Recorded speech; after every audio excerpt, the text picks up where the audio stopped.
ये जो जीत हुई है ना, ये मतलब जिन लोगों ने ये अनुमान गलत निकाला था भाई, जो गजेंद्र सिंह जी ने बयान दिया था ना दाढ़ी और मूंछ का, तो ये बयान एक राजपूत अपने जाट भाई के लिए अगर दाढ़ी मूंछ मंडवा रहा है तो ये दोनों कौमों के बीच में जिन लोगों ने गतिरोध पैदा किया था, ये दोनों की एकता के लिए संदेश था, जबकि उसका गलत बयान निकाला था। उन लोगों के ऊपर जनता ने मुंह पर तमाचा मारा है कि जो जाट और राजपूतों को लड़ाने का काम किया है। और 36 कौम के प्रेम की जीत हुई है, किसान समुदाय की हुई है, गरीब आदमी की जीत हुई है और पूरे 36 कौम की एकता की जीत हुई है। ये किसी पार्टी और व्यक्ति विशेष की नहीं, सभी लोगों की जीत है।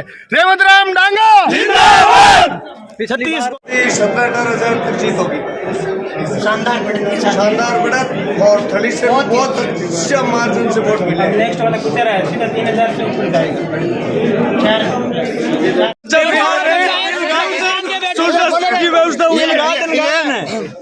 ये हनुमान जी को बीजेपी ने पनपाया था और आज बीजेपी ने खत्म कर दिया। जिस हनुमान बेनीवाल की राजनीति मिर्जा परिवार के बदौलत शुरू हुई थी, उसी मिर्जा परिवार ने हनुमान बेनीवाल का घेरे खत्म कर दिया। भारत माता के खिंसर का ससुर से उगाया, सत्य की जीत हुई है खिंसर में। भारतीय जनता पार्टी जिंदाबाद, नरेंद्र मोदी जिंदाबाद, भजनलाल शर्मा जिंदाबाद, भारतीय जनता जीरो बड़ी डांगा थी लेके आए। ये हमारी टीम थी जो उनको 3 सीटें मिली थी और वापस उसको फ्री कर दिया। आरएलपी मुक्त राजस्थान, भारतीय जनता पार्टी एक मिनट, ये जो जीत हुई है ना, ये मतलब जिन लोगों ने ये अनुमान गलत निकाला था भाई, जो गजेंद्र सिंह जी ने बयान दिया था ना दाढ़ी और मूंछ का, तो ये बयान एक राजपूत अपने जाट भाई के लिए अगर दाढ़ी मूंछ मंडवा रहा है तो ये दोनों कौमों के बीच में जिन लोगों ने गतिरोध पैदा किया था, ये दोनों की एकता के लिए संदेश था, जबकि उसका गलत बयान निकाला था। उन लोगों के ऊपर जनता ने मुंह पर तमाचा मारा है कि जो जाट और राजपूतों को लड़ाने का काम किया है। और 36 कौम के प्रेम की जीत हुई है, किसान समुदाय की हुई है, गरीब आदमी की जीत हुई है और पूरे 36 कौम की एकता की जीत हुई है। ये किसी पार्टी और व्यक्ति विशेष की नहीं, सभी लोगों की जीत है। रेवंत राम डांगा पराजय मिली, तो जीत को आपने किस प्रकार जो वोट कम मिले थे किस प्रकार बढ़ाया, इस बार किस प्रकार से आप में आत्मविश्वास था कि इस बार जीत आपको मिलेगी?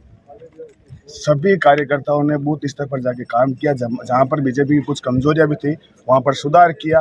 कई बार क्या है कि जो बीजेपी के मूल वोटर है वो घर से बाहर नहीं निकलते पोलिंग करने के लिए, तो इस बार जो मूल बीजेपी के वोटर है ना, उनको घर से बाहर निकाल कर वोट करवाया और वही जीत हुई है। और ज्यादातर ये जो जीत का श्रेय ना, ये तमाम 36 कौम के लोगों को और पार्टी के जो कार्यकर्ता हैं जिन्होंने रात ही नहीं कर दिया था, सब कुछ अपना छोड़ के उनको समर्पित है ये जीत। अब बीजेपी कार्यकर्ता और रेवंत राम डांगा के जो समर्थक है, आगामी 4 साल में किस प्रकार का काम रहेगा कि क्योंसर में क्या क्या क्योंसर की मुख्य जो समस्या है वो मीठे पानी की इंदिरा गांधी नहर परियोजना की, उस पर समाधान करवाना, सड़क पर समाधान करवाना। किसानों की अभी हालत इस चीज से खराब हो रही है, जो उनको 8 घंटे बिजली मिलनी चाहिए थी वो पूरी मिले और साथ में किसानों को खाद बीज पूरी टाइम पर मिले। ये जो मुख्य मूल मुद्दे जमीनी स्तर के, इन पर फोकस करना ही सबसे बड़ी रिस्पॉन्सिबिलिटी होगी और यही हमारी मांग है सरकार से भी भविष्य के लिए।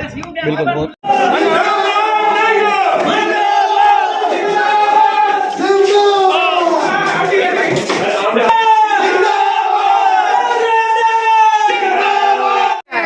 छत्तीस कौम की जीत है और नेताजी को पता होना चाहिए कि थली बेल्ट जब चाहे जिसकी सीटी मिट्टी गुल कर सकती है।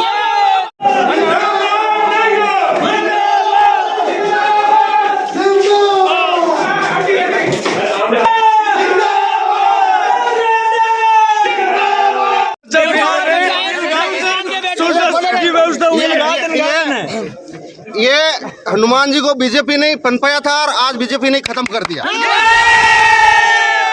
जिस हनुमान बेनीवाल की राजनीति मिर्जा परिवार के बदौलत शुरू हुई थी, उसी मिर्जा परिवार ने हनुमान बेनीवाल का घेरे खत्म कर दिया।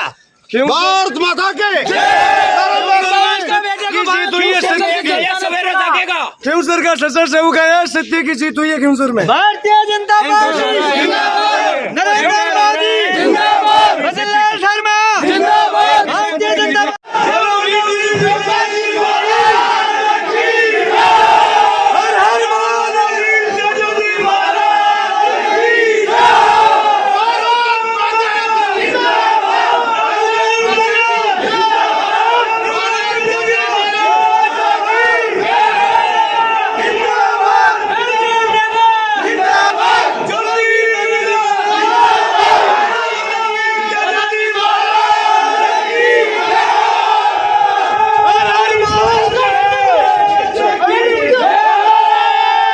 यशस्वी महाराज